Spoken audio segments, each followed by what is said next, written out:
Znam da biste voljeli da odmah na početku kažem kako cvjeta cvijeće, kako mirišu avlije, kako su stolovi puni, kako su djeca nasmijana i kako je Bajram Bajan, dan sreće i radosti. Ali prije nego što išta od toga spomenim, moram dati jedan šamar realnosti svima onima koji su ga zaslužili. Jer ne može se pričati o mirisu ruža dok se po avlijama i po ulicama vuku crijeva gdje ostaje krv i otpad. Zato neka prvo zaboli da bi možda kasnije moglo i da zamirši. Jer moj cilj nije da uveseljavam sve, nego da probudim one koji imaju srce i razum.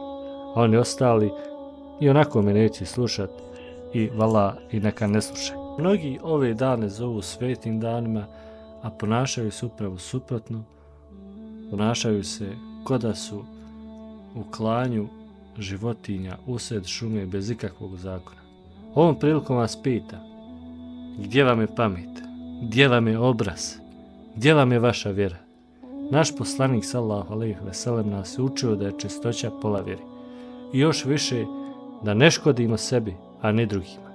Da poštujemo prirodu i da ne budemo divljaci. Ali mi, kao iz priloženog, vidimo da bacamo iznutrice svuda, zagađujemo vodu, zasmrdimo kompletna naselja, napravimo haos, ko da klanje nije ibadet, nego nekako ratno, barbarsko stanje. I onda se čudimo što nas drugi gledaju ispod oka, što naša djeca bježe iz države, iz vjere, jer ono što vide nema nikakve ni ljepote i nema nikakvog smisla. Jer mi svojim ponašanjem od svetog pravimo nešto odvratno. A Bajram svakako da je dan ibadeta, čistoće i lijepog ponašanja. I moje mišljenje je da ko ne zna klati kako treba, neka i ne kolji. Nek plati meso, na primjer. Uglavnom, neka ne sramoti ni vjeru, ni vjernike.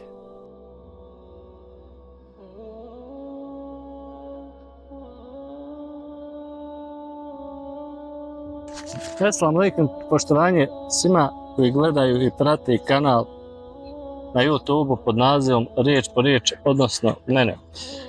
Danas se nalazim među ovcama, jer upravo ovdje počinje taj put tog kurbana, jednog od najvažnijih, hajde da kažemo, činova, odnosno ibadeta u islamu.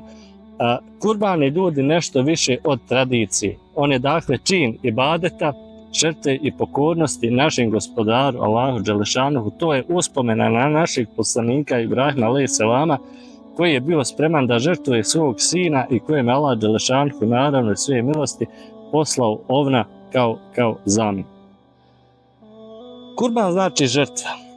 I kurban, konkretno životinja koja je žrtva, se kolje u danima Bajrama. Tačno nakon obreda Bajram namaza, a sve do kraja trećeg dana Bajrama, a u Bajramu ima inače 4 dana, znači 10., 11., 12. i 13. Zulhidže.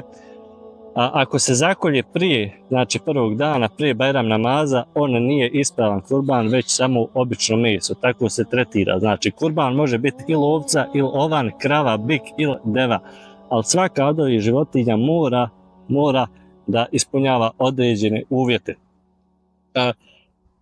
Na primjer, ovca ovan mora imati najmanje 1 godinu, biti zdrava, naravno razvijena, bez ikakvih vidljivih nedostataka, tako isto i krave, i goveda i deve. Znači krave ili bik najmanje mora biti stara 2 godine, a deva najmanje 5 godina, naravno bez ikakvih zdravstvenih mana, odnosno nedostataka.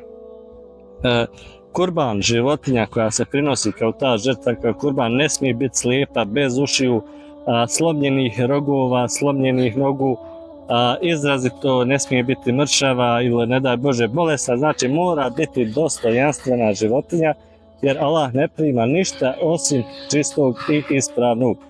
Također, kurban ne smije biti životinja koja se koristi za rad, niti koja je vlasništvo više osoba, osim ako se radi na primjer o kravi ili devi koja se može podijeliti na 7 osoba kada je kurban u pitanju, i svim od tih 7 osoba mora imati nijet kurbana, a ne na primjer za meso, da hoću da zakoljem kurban da imam za meso. Jer ima stvarno ljudi koji kolje jer se mora, jer to svi rade, jer je to tradicija. Ali eto, znači, ako koljemo samo zbog mesa, to nije kurban, to je obično meso, obična peka za roštilj i nešto drugo. Znači, kurban znači da ti nešto svoje daješ gospodaru i to ono što ti je najvrednije, ne samo životinju, nego i sebe, znači kroz tu žrtvu. Nije Allahu znači ni do krvi, ni do mesa, već do našeg srca i naše iskrenosti. Jer on gleda šta je za tog našeg čina. Zato kad izgovorimo Bismillah, Allahu Ekber, Allahu, od tebe i tebi, to nije ljudi samo fraza, to je dova. I to je naš potpis da sve što radimo iz ljubavi prema Allahu. A ne zato jer to nešto moramo, jer je tradicija, jer neko to gleda. Zato prije nego kurban se zakolje, svi se treba da zapitamo zašto to radi. Jer da bi nas neko možda pohvalio, da bi mi podijelili možda neko meso i time se hvali, jer zato što znamo da je to znak naše pokornosti Allahu Đelešanu. Jer ako naš nijet nije čist, sve drugo je propalo, ljudi moji. Meso će se pojest, naravno, ali nema nikakvog sevapa. Često čujem ljude kako kažu da im je žao životinja, da mi to ne bi mogli uraditi pod razno, na primjer da ne mogu gledat taj čin. Isto tako i ja kažem da je meni žao, ne mogu ni ja gledati i sve razumijem. Niko normalan ne može gledat kako životinja pada, a da ga nešto ne presječe u grudima. Ali vidite jednu stvar, baš to žao mi je. To je znak da imamo srce ipak i to je dobro. To je milost koju je Allah stavio u naša srca i to je ono što nas čini ljudima. Ali isto tako vjernik, ako je vjernik, njemu je Allahovo zadovoljstvo važnije čak i od tog vlastnog feelinga. Ibn Kajim učenjak je govorio da je istinska pokornost nije baš onda kad nam je lako, nego kad nam je teško. Mi ipak kažemo između tog teško gospodara, ja biram gospodara, pa tako i ovo. Ova životinja svakako nije nikome neprijatna. Životinja koja se prinosi kao kurban, svakako da je niko ne mrzi, ona nikom nije neprijatelj, naprotiv. Ona nam pomaže samo da se mi približimo onome koji je stvorio i nas i tu životinju, razumijete? Ona je dio tog jednog našeg ibadeta i zato kad je koljemo, to ne radimo ni za kakve obijesti, okrutnosti, već iz pokornosti. Sa bismilom, to jest u ime gospodara, sa poštovanjem prema toj životinji, brzo, čisto i bez ikakvog mučenja i maltretiranja životinje. I to nije nikako nasilje, kurban nije ubistvo, kurban je ljudi i ibadet, a onaj ko žrtvuje nešto što voli, a zna da Allah to voli više, taj je zasigurno u očima svog gospodara uzdignut.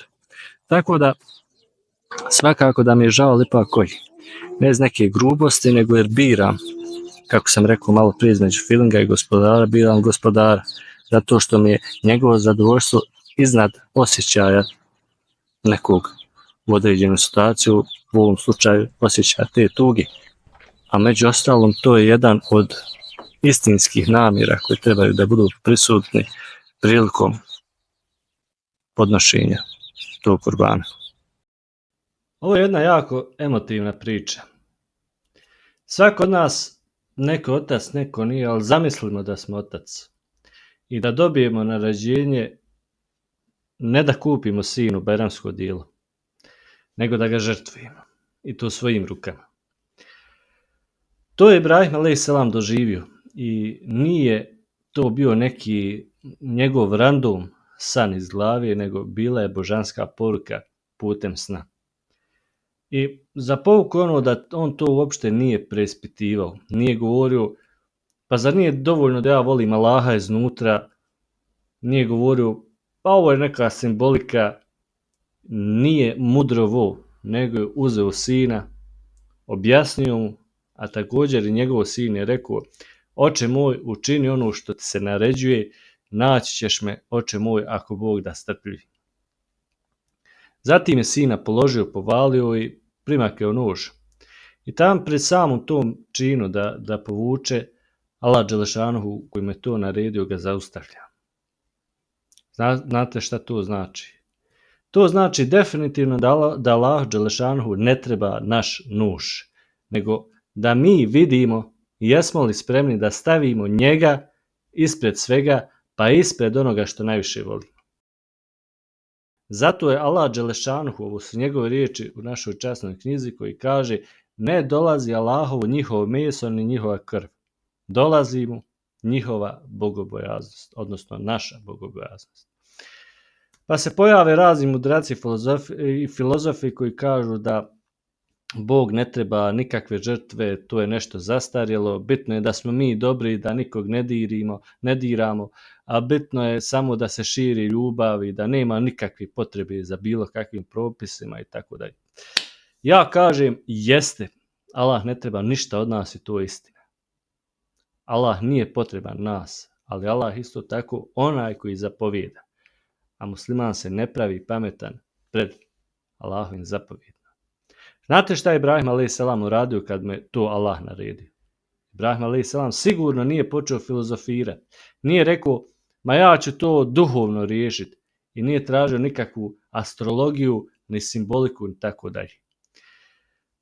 Zato se kurban i dan danas kolje. Ne zato jer Allah traži krv, nego jer mu mi pokazujemo sebe, Allah to zna, da nismo mi sami sebi najvažniji.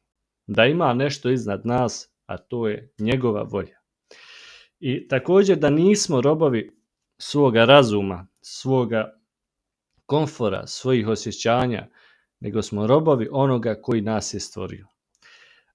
Šta je pouka svega toga? Znači, kad je Ibrahim a.s. pripremio taj nuž, Allah dželešanhu ga je zaustavio i rekao, dovoljna je bila tvoja poslušnost, meni ne treba krv.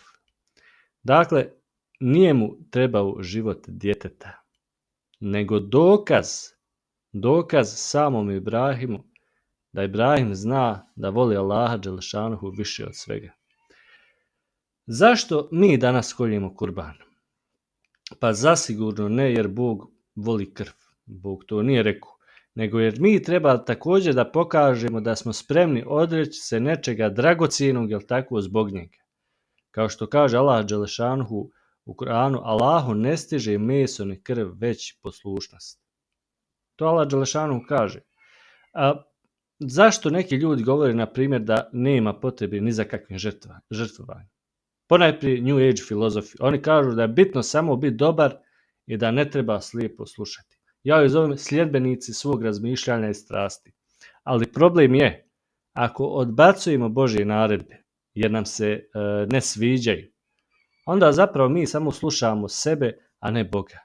A Ibrahim a.s. je kroz svoj primjer pokazao kakvi trebamo biti, pokazao svoju pravu ljubav, dakle ne samo riječima, filozofijom, nego i djelom.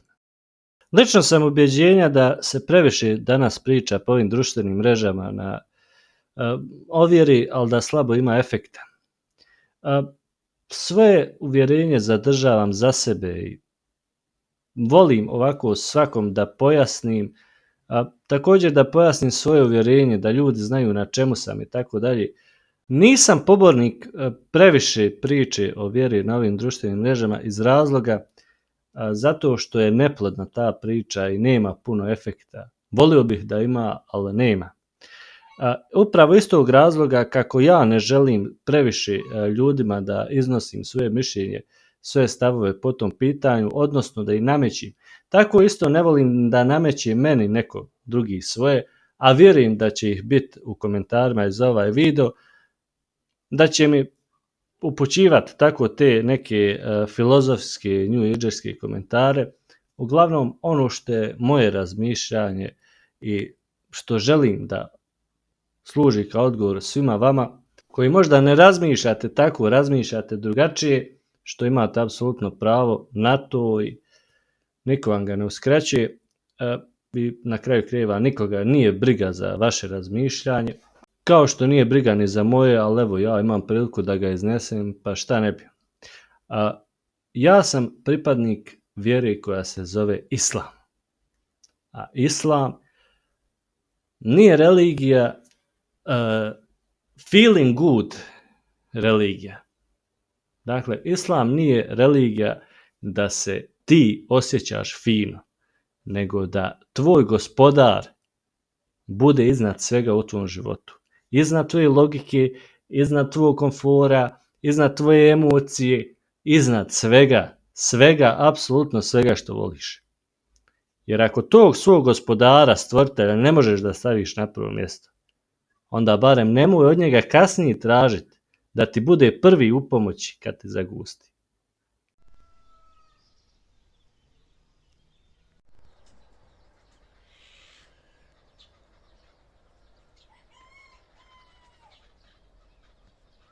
Evo ga, prva bajramska kafica, prvo bajramsko jutro.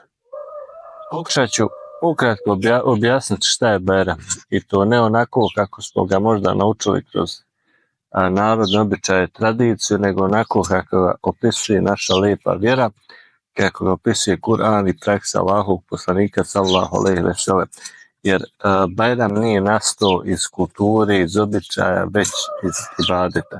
I to nije praznik koji smo mi izmislili sebi, već dan koji nam je dao Allah dželešanohu kao znak da smo izvršili, na primjer, jedan od stubova islama. Znači, nema proslava Nove godine, rođendana, Valentinova i slično, jer smo zadovoljni onim što nam je Allah dao, a to je Bajram. Ne trebamo tuđe šablone također da bi osjećali tu neku prazničnu sreću. Ali i ta naša dva Bajrama, znači ne praznujemo ih na način kako to svijet danas praznuje. Dakle, nema alkohola, nema razuzdanosti, nema nereda, ne učimo djecu da su praznici dani kad nema školi, nego kad se Allahova milost spušta na one koji su mu bili pokorni. Bajram znači nije također ni dan ljenosti, nego dan zahvalnosti i Bajram, ukratko Bajram, to je jedini naš praznik.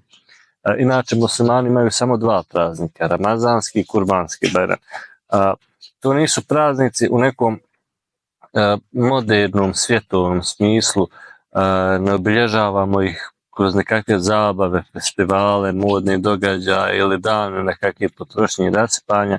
Bajram je znači dan ibadeta, zahvalnosti i duhovne radosti i znak obavljenog rukna islama, temeljnog stuba naše vjere, na primjer posta Ramadana. Dakle, ne slavimo druge praznike, niti Bajram obilježavamo ponašajući druge narode, jer naša radost nije ta neka fabrička, umjetna, komercijalna, nego proizašla je iz pokornosti Allah. To treba tako da bude. Postoje dva, znači ramazanski, kurbanski, odnosno hadžijski Bajram. Ramazanski dolazi nakon mjeseca postaje, zato ga muslimani obilježavaju kao nagradu za taj sabor, trud i očišćenja. Kurbanski Bajram dolazi u najodabraniji dan u godini, to je dane hadža, a kada milioni vjernika iz cijelog svijeta borave u Meki obavljajući obrede koji datiraju još, znači, od Ibrahima alejhi selama, koji je na Allahovu naredbu izgradio Kjabu, pozvao ljude na hadž, bio spreman žrtvovati svog sina. Upravo zato je kurbanski Bajram posebno drag srcu svakog vjernika, jer su tim danima spaja i žrtva i ibadet i jedinstvo umeta, a hadž predstavlja živu tradiciju Ibrahima alejhi selama.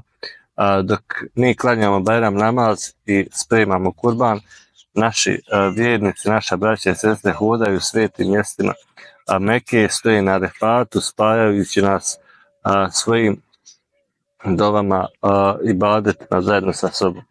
Znači, za nas muslimane uzor života je Muhammed alejhi selam, mir s njim, mi vjerujemo da je on posljednji Božji poslanik i da je živio onako kako je Allah, odnosno Bog, htio da ljudi žive, to jest s pravdom, s milošću, s čistoćom duše, skromnošću i predanošću vjeri. Zato se trudimo pratiti njegov način života, što nazivamo sunetom. To znači da prakticiramo njegove riječi, postupke, preporuke, i to ne iz nekog običaja, već iz ljubavi i poslušnosti Bogu.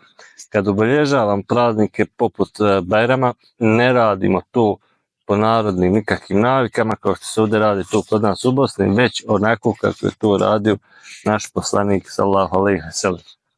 Kako izgleda jedno moje bajramsko jutro? Dakle, ustajem s namjerom s nijetom da klanjam sabah, bajramsko jutro znači počinje skrušeno buđenjem u zahvalu Allahu, besmilu, svjestan jednostavno da je to poseban dan koji je Allah Đelešanuhu izdvojio. Ako treba čovjek da se okupa se, uglavnom prema sunetu, lijepo je se okupati, uljepšati se za bajramski namaz, staviti miris, obući najljepšu, najčistiju odjeću, ako je moguće kupiti novu i pokazati dostojanstvo i radost vjernika. Onda poslije toga donose se tekbiri od zore pa do sve bajramskog namaza, muslimani izgovaraju tekbire riječima Allahu ekber, Allahu ekber, la ilaha illallah, Allahu ekber, Allahu ekber, Allahu ekber, velillahil hamd. A što se tiče, pošto se ustaje rano, ide se da li se doručke prije toga ili ne, za ramazanski bajram praksa je pojest neparan broj datula prije izlaska na sami taj bajram namaz, a na kurbanski bajram nije sunet da se jede prije bajramskog namaza, već nakon povratka s tog namaza, i to da se jede prvo od onog svog kurbana. Odlazi se znači na namaz. Sunet je također da se bajram namaz klanja na otvorenom, na čistom zraku, ako postoji prilika, u društvu svakako drugih muslimana, a to je radio i Božji poslanik Muhammed alejhi selam. Bajram namaz se klanja dakle u džematu bez prethodnog ezana i kameta, a nakon toga slijedi jedan govor hudba imama koji je sunet poslušati. Klanje kurbana nakon namaza i hudbe, oni koji imaju mogućnost i propisani uvjet dakle da kolju kurban u ime Allaha slijedeći sunet Ibrahima alejhi selam, koji je bio spreman žrtvovati svog sina u tom jednom potpunom pokoravanju gospodaru. Dakle, važno je da se pojasni onome ko ne zna da ne postoji zabrana obavljanja bilo kakvih kućnih poslova, na primjer pranje veša u dane bajrama. Dakle, to nije uopšte od vjere, tu su ljudi izmislili. Posjete rodbini, pokloni i slično nisu nikakva obaveza, niti propisan dio vjerskog slavlja, već kulturne tradicije što mi ne znamo odvojiti, koje nisu uopšte obaveze. Nije post ujutro na kurban bajram, samo se znači odgađa hrana do klanja kurbana, voda, kafa, čaj nisu zabranjeni, znači uopšte. Bajram nije praznik radi praznika, dakle to je nagrada za pokornost, dan zahvala Allahu, dan kad se posjećamo na žrtvu, na hadž, na umet, kompletni smisao života. I eto, zato neka naša radost ne bude u tim ukrasima, u stolovima, outfitovima, slikama, već u bajram namazu, tekbirima, kurbanu i dobro. Ajde sad me poslušajte dobro. Dobro me poslušajte. Zamislite da vam neko kaže: evo me ovdje, dokaži mi da me voliš. Znači, dokaži mi da me voliš. Kažeš da me voliš, bujrum, dokaži. I zamislite da vi njemu odgovorite: volim te, kaže, ali samo u srcu i neću ništa promijeniti u ovom svom životu zbog tebe. Tako odgovorite. Ja vas sad pitam, da li je to ljubav ili samo blebetanje? Također, govorio vam danas o tome kako kurban otkriva pravu prirodu naše vjere. Znači, da li je to puka tradicija ili živi test naše poslušnosti Allahu Đelešanu. Kad je Allah naredio Ibrahima alejhi selam žrtvuj sina, šta se tad dogodilo? Ibrahim alejhi selam se nije raspravljao sa Allahom, nije tražio dublje značenje, nije rekao: Allahu, zar nije dovoljno što te ja samo volim u srcu? Nije blebeto samo jezikom bez ikakvog čina, jel tako? On je djelovo, jer je znao jednu fundamentalnu istinu, a to je da ta prava ljubav nije nikakav feeling, nije nikakav osjećaj, nego odluka da se posluša bezuvjetno. I šta se desi? Kad je Allah vidio njegovu spremnost na žrtvu, zaustavi ga i kaže: dovoljna je tvoja poslušnost. Poenta ovog događaja jeste da Allah nije taj koji želi krv. To je samo bio test Ibrahima alejhi selamu da uvidi da li je spreman staviti njega iznad svega što voli. Allah to već zna, pitanje je da li mi to znamo, jel razumijete? Danas često čujemo neke fraze, na primjer, bitno je da ja ne lažem, da ne varam, ne ogovaram, a meso, pa to je zastarjelo, to su paganski običaji. Žrtvovat ću ja umjesto toga svoj ego. Pa to je također fundamentalni problem s druge strane. Prvo, ti koji razmišljaš tako, ti mijenjaš Allahove naredbe svojim idejama, a kažeš da si pokoran. Ako možeš odbaciti kurban, jer ti se ne sviđa, šta je sljedeće što ćeš odbaciti? Namaz, kad ti se ne da, zekijat, kad ti trebaju pare i tako dalje. Drugo, Allah nije rekao žrtvuj ti šta hoćeš. On je precizno odredio šta i kako. Treći, ta duhovna žrtva bez poslušnosti konkretnim naredbama pada u vodu. To je samo puko ljudi blebetanje umotano u nekakav vjerski rečnik. To New Ageri blebetaju da je Bog ljubav, pravila su nevažna. Allah samo želi da smo mi dobri ljudi, kurban je simboličan, to uopšte ne treba raditi, bitno je srce, a ne neki vanjski faktori, ali evo ja vas pitam, ako je kurban samo nekakav simbol, zašto ga je baš Ibrahim alejhi selam shvatio doslovno? Ako su pravila nebitna, zašto je Allah poslao detaljne zapovjedi 1, 2, 3, 4, 5 kroz svoj govor u Kur'anu i kroz praksu Muhameda alejhi selama? Allah jasno kaže u Kur'anu, ne dolazi Allahu njihovo meso ni krv, već dolazi mu vaša bogobojaznost. Dakle, ljudi, nije to nikakav paganski običaj. Pointa nije u krvi. Pointa je da ti i ja sami uvidimo koliko smo spremni da se pokorimo čak i kad to naš um ne razumije. Allah već taj test, rješenje tog testa zna unaprijed, zna naš odgovor. Ali ti i ja treba da ga saznamo, jel razumijete? Pa će ljudi opet reći, pa znaš, žao mi je te životinje, kako se ona osjeća kad se kolji, to svima prolazi kroz glavu. Ali ljudi moji, ovdje se krije jedna od najlukavijih zamki modernog uma. Jedan učenjak kojeg ja dosta čitam rekao je da je Allahov zakon zasnovan na hikmetu, odnosno na mudrosti i na milosti. Ali pravu milost, znači pravu milost, ne onu našu sentimentalnu. Tako da danas ti današnji sažaljivi ljudi kažu da ne mogu da gledaju, na primjer, kako se životinja kolje, bolje je da kupe meso iz prodavnice, jer je to nekako humanije, jel tako? Ali evo ja vas opet pitam, da li znate kako se dolazi do tog vašeg humanog mesa iz prodavnice? Način industrijskog klanja, ljudi moji. Životinje žive u klaustrofobičnim uslovima, mjesecima, pune su hormona, pune su antibiotika te životinje, kolju se na pokretnoj traci kao nekakvi predmeti. Je tu ta vaša milost? Dok s druge strane, islamsko klanje kaže da životinja mora biti tretirana sa poštovanjem do posljednjeg trenutka, nema gurkanja, nema udaranja životinje, brzi rez koji prekida dotok krvi u mozak, dakle trenutna smrt.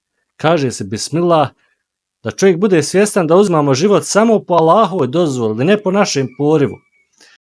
Ne radi smijući se iz zadovoljstva nekog svog, nego radi Allahovog zadovoljstva. Pa onda imamo slučajeve da su EU države zabranile to halal klanje, znači bez prethodnog omamljivanja. Belgija, Danska, Švedska, Finska, Estonija, Slovenija, Švicarska, Norveška, Island i 6 austrijskih pokrajina, sve pod izgovorom za zaštitu životinja radi toga. I ovdje moram biti jasan, ako je muslimanu draga plata ljudi u tim nabrojanim zemljama, onda svakako treba da se pridržava i njihovih zakonskih propisa. Nema opravdanja svakako za kršenje zakona zemlje u kojoj ti živiš, pa čak i ako si musliman. Ali postoje zemlje u kojima pokazuju razumijevanje. Postoji Njemačka, postoji Francuska, Nizozemska, Italija, Španija, Poljska, Češka, Mađarska i većina drugih EU zemalja još uvijek dozvoljavaju to vjersko klanje i za muslimane i za Jevreje, jer razumiju da je vjerska sloboda fundamentalno pravo. Ironija. Zemlje koje zabranjuju ovo naše vjersko klanje zbog životinja su često iste one koje imaju najveće industrijske farme i najokrutniji tretman životinja također u Europskoj uniji. Zbog čega je ovo bitno? Pa znate, postoji nešto što se zove halal meso. Halal meso, to je meso, dozvoljeno meso koje muslimani inače samo smiju da jedu, kojima je muslimanima meso dozvoljeno da jedu. To dozvoljeno meso, halal meso, svakako da ima svoje uvjete. A ti uvjeti su životinja da mora da bude znači zaklana od strane čovjeka vjernika koji svjesno izgovara onu bismilu prije poteza nožem. I taj čovjek mora da živi po propisima islama. A šta mi danas imamo u praksi?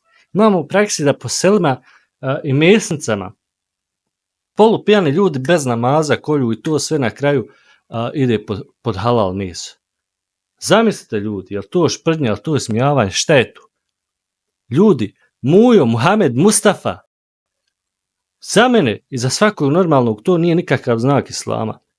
Niti je halal certifikat znak za mene da je nešto halal, otvoreno da vam kažem. Plati čovjek i dobije halal certifikat, za to nije šprdnja. Platiš i dobiješ certifikat. Za njih je svako musliman ko plaća taj certifikat i hodžarno, makar džamiju za života nije vidio. Ja ne jedem meso osim ako nisam uvjeren da ga je zaklao čovjek koji je stvarno musliman. Znači, ne samo po svom imenu, nego i po svom životu, po svom činu. Evo vam jedne razlike. Kad koljem ja svoj kurban, ja znam ko sam, šta radim i zašto. Nisam pijanac, nisam ateista, ja sam svjestan sluga Allahu koji uzima život te životinje samo uz njegovu dozvolu. Ja nikoje drugo meso neću da jedim. Ne jedem meso koje nije zaklao pravi vjernik. Često se ljudi začude kad ja negdje odbijem jelo kod njih. Zašto ja ne jedem po mnogim restoranima i što sam tako težak po pitanju tog mesa. Pa evo vam objašnjenja ovom priliku. Do sad o tome mislim da ni s kim nisam pričao. Ali evo sljedeći put vi koji me poznajete da znate da ne moram svakom ponaosob objašnjavati. Prvo, čovjek mora da ima tevhid, monoteizam u svakom aspektu svog života. Tevhid, ljudi, monoteizam nije samo la ilaha illallah i u srcu evo te kao musliman. Taj monoteizam mora biti živ u svakom vašem činu, u svakom momentu vašeg života.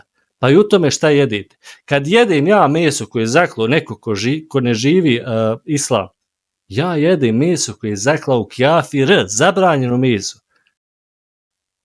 Pa kako god da se on izjašnjavu. Evo vam jedan plastičan primjer. Ja ću se sad izjasniti kao Meksikanac. Da li to znači da sam ja Meksikanac? Ili još bolje. Ja ću se sad izjasniti kao doktor medicine, a medicinu nikad nisam studirao. Hoćete da vas ja kao takav doktor sutra operišim? Pa tako isto, dragi moji, sa islamom.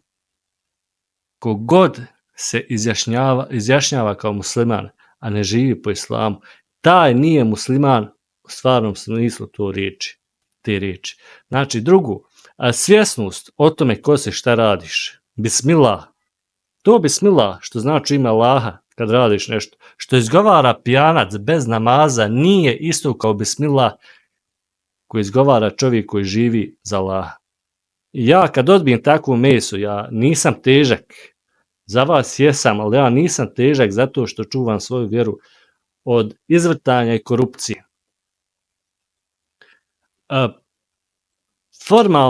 Formalni musliman ima muslimansko ime. Živi u selu gdje žive muslimani.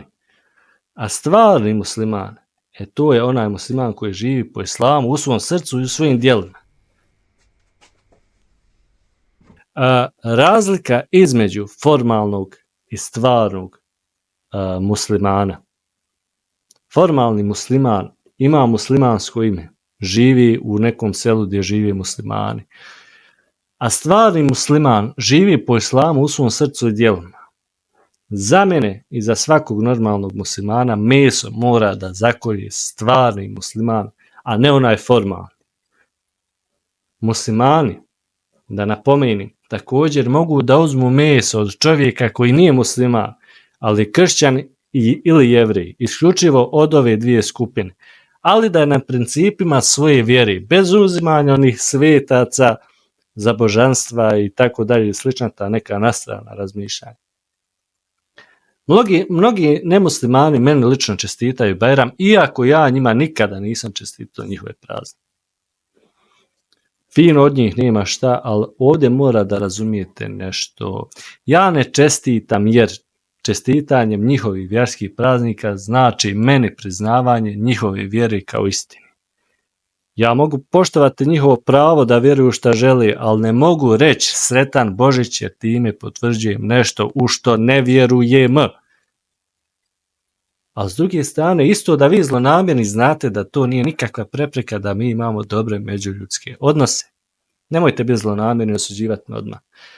Kad si u problemu da ti ja pomognem, da zajedno riješimo neko pitanje ili problematiku u svakodnevnom životu, da zajedno razgrnimo snijeg na putu, na ulici i da uradimo mnogo toga skupa što je dobro, da ja tebe ne potkradem jer mi je to grijeh po mojoj vjeri, jer moj gospodar uvažava tvoju štetu i nije selektivan na zulum. Ako musliman uradi zulum nemuslimanu, moj gospodar je na strani onoga koji je oštećen. Razlika je jasna. Sa ovakvim razmišljanjem ja mogu da budem i pošten, i pravedan, i dobar komšija, ali neću da kompromitujem svoju vjeru čestitanjem onoga u šta ja ne vjerujem. I za mene je tu tačka. Također, kad odbijem jelo kod nekog, ja njega ne vrijeđam, nego čuvam svoju vjeru. Bolje da jedem kruh i sir kod svoje kuće, nego da jedem meso sumnjivog porijekla. I za mene je tu tačka. Možeš samo to poštovati ili ne poštovati. I to nije nikakav ekstremizam, to je principijelnost. Vjera nije hobi da ti vjeru prakticiraš kad ti je volja, a kad ti nije da preskočiš i tako dalje.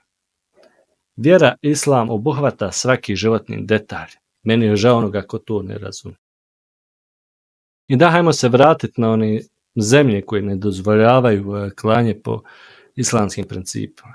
Ove iste zemlje dozvoljavaju industrijsku proizvodnju mesa, gdje životinje pate i drže se u nehumanim uslovima mjesecima, ali zabrani način klanja koji traje par sekundi. Znate šta je istina? Nečije sažaljenje nad životinjom tokom kurbana je često ego. Znači, ne želi samo da se suoči sa činjenicom da uzima nečiji život za hranu. Lakše je kupiti pakovanje mesa i praviti se da to meso, da to nije meso životinje, da to meso nikad nije bilo živo. Ali ja vas evo opet pitam nešto drugo. Isti ti ljudi koji se zgražavaju nad kurbanom, gdje su vam ta ista silna zgrožavanja danas? Pod broj 1, žalili ste žene u Afganistanu, pa ste pobjegli prvim avionom, jel tako, kad ste vidjeli da nemate tu šta više da radite. Išli ste dole za plate, ubijali i mučili narod. Žalili ste djecu u Siriji. I šta ste uradili? Osim što ste davali lajkove i postove na Facebooku. Pa vas pitam i danas, gdje su vam danas sva ta ljudska, a i životinjska prava u Gazi? Evo, Kurban Bajram. Dok mi koljemo životinje i dijelimo meso sa siromašnim kod nas, djeca i narod u Gazi nemaju ni vode ni hljeba. Gdje su vam sad vaši moralni standardi? Gdje su vam sad te međunarodne organizacije prava? Gdje su vam oni koji se bune protiv naših kurbana? Ja ne znam kome još nije jasno to licemjerje. Žalite ovcu koju zakolji neko za 5 minuta, a ne žalite djecu koja ginu i ubijaju se mjesecima i godinama. To vam sve govori o tome koliko je iskreno to vaše sažaljenje i briga i šta ja znam, svi ti vaši zakoni. Mnogi muslimani znaju za priču kad je Džibril a.s. došao u liku čovjeka i pitao Allahovog poslanika Muhameda sallallahu alejhi ve sellem šta je to ihsan, dakle jedan ogranak vjeri. Odgovor njegov poslanikov sallallahu alejhi ve sellem je bio da obožavaš Allaha kao da ga vidiš, a mi ga ne vidimo. Dakle, dobrota bez pokornosti je samo obično blebetanje. Pogledajte na primjer šejtana, đavola, bio je najbolji vjernik, klanjao je 1000 godina, nije bilo mjesta na zemlji gdje nije činio ibadet, poznavao je sve Allahove zakone bolje od svih i bio je učitelj ovim nevidljivim stvorenjima. I šta ga je odvelo u propast? Jedna obična stvar, a to je da je odbacio poslušnost kad mu je rečeno da padne ničice Ademu kako stoji u Kur'anu u suri El Bekare. Šejtan je rekao, Iblis, ja sam bolji od njega. Mene se stvorio od vatre, a njega se stvorio od gline, misleći na Adama. Jel sad vidite tu logiku? Šejtan je koristio svoj protiv Allahove naredbi. Koristio je svoju pamet i logiku, mislio je da zna bolje, da je njegova logika važnija od te pokornosti. I tu je poređenje sa današnjim tim naprednim New Age muslimanima i ostalim ljudima. Kurbanika je zastario, važnije je da ja budem dobar čovjek, Allah hoće samo ljubav, ti rituali, kaže, to je nepotrebno. Moja logika u nekoj situaciji kaže da je ovo bolje od toga, jer tako, od toga što je Allah naredio.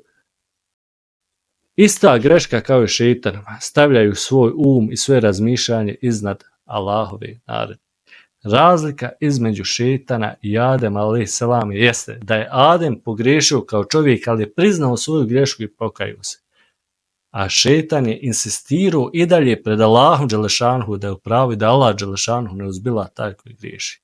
Pa tako da ako smatrate da su Allahova pravila nepotrebna i zastarjela, zapitajte se kakvim putem hodite, ukratko ću vam to reći. Također kad izgovaramo la ilaha illallah, da nema Boga osim jednoga, vi obećavate da ćete njega staviti iznad svega u vašem životu što se nalazi. Ali vas taj kurban pita konkretno. Ako odbijate kurban jer vam se to nešto ne sviđa, nejasno vam je, zapitajte se onda koga vi slušate. Ako mislite da su vaša pravila bolja od Allahovih, zapitajte se da li je to vaše razmišljanje Bog ili Allah dželešanuhu Bog. Ako birate šta ćete prihvatiti od vjere, a šta nećete, koji je onda Bog u vašem životu? Allah dželešanuhu kaže, zar oni traže drugu vjeru osim Allahovi, a njemu se pokorava sve na nebesima i na zemlji? Htjelo to ili ne? Pa hajmo ovu priču zaključiti. Dva su puta ljudi pred nama. Taj New Age put govori, pa biraj šta ti odgovara iz vjere i promišljaj. A drugi put Islam kaže, Allah je odabrao put za tebe. Sad ti pitaj sam sebe, biraj, hoćeš ti biti rob svog uma ili ćeš biti pokorni rob Allaha dželešanuhu. Tako da kurban nije ritual koji ponavljamo iz navike. Kurban je godišnja prilika da mi sami uvidimo da li smo još uvijek na putu poslušnosti ili smo postali robovi vlastitih želja. Allah nas već poznaje, ali mi treba da spoznamo sebe. Možda ne bi bilo zgoreg svakako i da se progovori o tom hadžu, o tom hodočašću. Kao i kod kršćana, i kod jevreja, i kod muslimana postoji to hodočašće koje ljudi zovu hadž. Dakle, hadž simbolično u najužem smislu istinsko pokajanje, a nikako to nekako narodno uzdizanje tih hodočasnika. Znači, hadž je jedan od 5 stubova islama kod nas. Znači, to je putovanje vjere, pokornosti, pokajanja koji muslimani obavljaju u Meki na mjestima gdje je stajao i molio Ibrahim a.s. i gdje je naš poslanik Muhammed sallallahu alejhi ve sellem upotpunio svoju misiju. Dakle, hodočašće samo u Meki, nigdje drugo na zemaljskoj kugli osim u Meki. Ali nažalost, u našem narodu se oko hadža često ispletu priče koje nemaju veze ni s vjerom, ni s razumom. kažu da je, na primjer, taj sad hadžija pa ne smije više ni da pogriješi, na primjer neko otišao na hadž, kaže bio je griješnik ali otišao na hadž i sad je ko bila svetac, ta osoba je hadžinca, ne smiješ joj ništa reći, eno ga otišao na hadž pa se sad pravi bolji od drugih i tako dalje. Dakle, ovo su sve neke narodne gluposti bez ikakvog utemeljenja u vjeri svakako. Hadž ne briše čovjekovu ljudsku prirodu, niti šta može obrisati. Hadž nije čin kojim neko postaje nekakav nadčovjek u odnosu na druge ljude ili nekakva nedodirljiva figura. Hadžija je i dalje čovjek od krvi i mesa kao i svi drugi. Dakle, može pogriješiti nakon hadža kao što je griješio i prije. I to ne umanjuje njegov hadž, jer niko nije imun na grijeh osim poslanika, alejhi selam, a to hadžija kao čovjek sigurno nije. Narod je napravio da hadžiji nekakvu titulu kao da je to nekakva medalja svetosti, ali u vjeri hadžija je samo neko koji je izvršio jednu od najvećih dužnosti prema Allahu, ni više ni manje.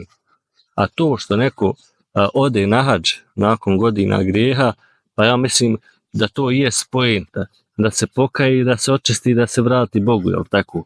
A sad, ljubomara i sarkazam onih koji govori, sad se sjetio Boga, svakako ne govori o hadži, nego o pokvarenosti jezika onih koji to pričaju. Zaključak. Hadž, hodočašće i ibadet. Hadžija vjernik, ali nije svetac. Nije bezgrešan. On je samo čovjek koji se bori da bude bolji, kao što trebamo i svi mi, a to treba svakako poštovati, a ne smijavati. Znači, ako imaš zdravlje, ako imaš dovoljno novčanih sredstava, ako nemaš dugove koji si dužan odmah naravno riješiti, onda si i ti čovjek koji je obavezan da bude hadžija, i ne samo ti, nego ja i svi mi. I to nije nikakav luksuz i također nije nikakva tradicija. To je jedan od stubova islama. Dakle, ne čeka se penzija ili bolje vrijeme, jer ne znaš hoćeš to dočekati. U tome je pointa. Ne znaš hoćeš to dočekati. Zato, kad neko ode na hadž, ne treba ga ni idealizirati, ali isto tako ne treba ga ni smijavati. Treba čovjek i sam da se zapita jesam li ja u mogućnosti, a odgađam ono što je Allah naredio.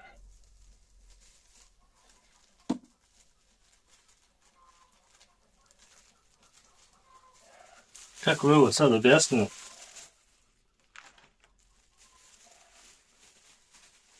Ovo je jedno pakovanje kurbana koji se podijeli se na jednaku težinu, jednaku veličinu i težinu.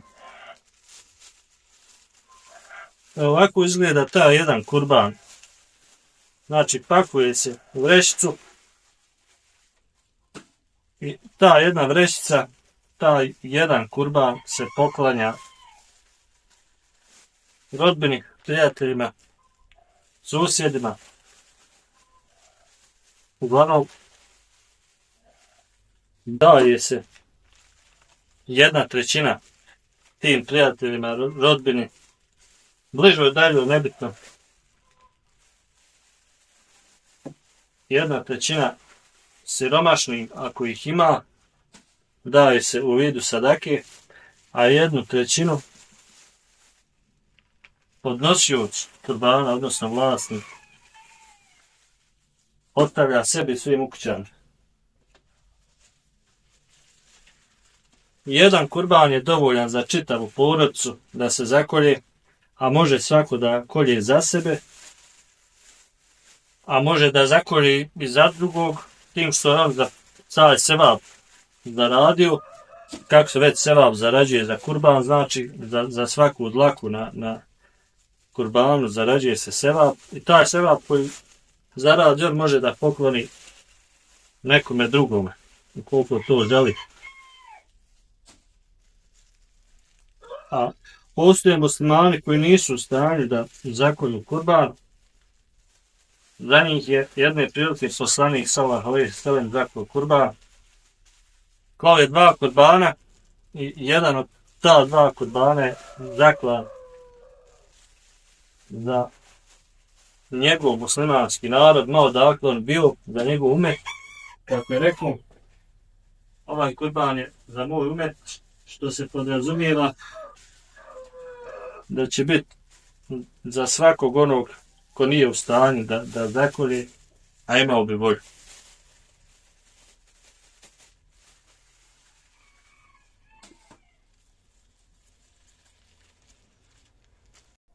Veličina kurbana nije bitna, bitno je samo da se ravnomjerno rasporedi, da budu 2/3. Kurban se ne smije mahanisati. Onaj koga kolje da mahaniše svoj kurban, znači da mu nije ispravan, to opet Allah najbolje zna. Kurban naročito kad se kupuje, nisam imao priliku da razgovaram sa čovjekom koji prodaje kurbane, zato što je čovjek bio puno zauzet. Kurban kad se kupuje, svaki musliman treba da zna da treba da kupi kurban radi Allaha, a ne radi naroda. Ono što vama treba za kurban, ono što vama treba za kurban jeste da imate nijet, odnosno namjeru da zakoljete kurban u ime Allaha dželešanuhu, a ne u ime ljudi, da gledate hatar ljudi, nego hatar Allaha dželešanuhu. I pod broj 2, da taj kurban ispunjava sve uvjete koje kurban treba da ispunjava. Dakle, starosna dob, rekli smo, nabrojali smo i za ovce, i za deve, i za goveda. To je to. Zapakovane kurbane dijelimo komšijama i rodbini. Evo ovako to otprilike izgleda. Znači kurban dajemo komšijama, rodbini, prijateljima, kako smo rekli, a oni nama po nekoj tradiciji našoj, po običaju, da na dobro uzvrate, dobro im dadnu nešto slatkiša, eto. Kod nas je to tako.